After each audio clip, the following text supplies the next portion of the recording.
Women in particular who are seniors, who could be financially exploited.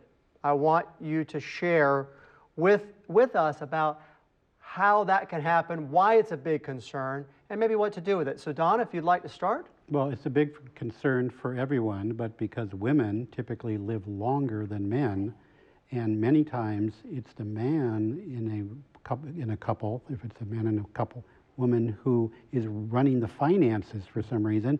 I actually think women are much smarter than men, but I know that from my wife. But you need to understand that they'll be around longer because they just live longer statistically. So they have to be much more on their game, at these key points in life. Well, whenever I work with a couple, and if the man has been more involved than the woman in the finances, I remind the man, I said, you are a temporary custodian, okay? And so we need to be prepared for the possibility that the wife outlives the man.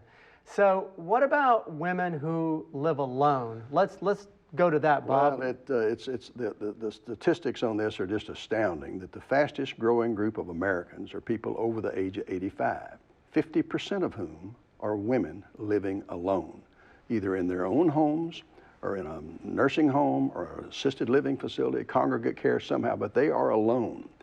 Being alone is an independent risk factor of almost everything, falls, all these types of things. So we need to make people aware of what they can do. There's some really interesting high-tech things that we can do, high-tech, high-touch, to let people know your whereabouts and are you okay. I personally would have one were I to be living alone. So things like that are very helpful. And we just need to be prepared for the eventuality of someday being put in a situation where we're living alone. I talked to my wife about it, my daughter, my granddaughter, and it's just such a big issue. And then to be able to trust someone to help you with your finances if you need it, but be prepared.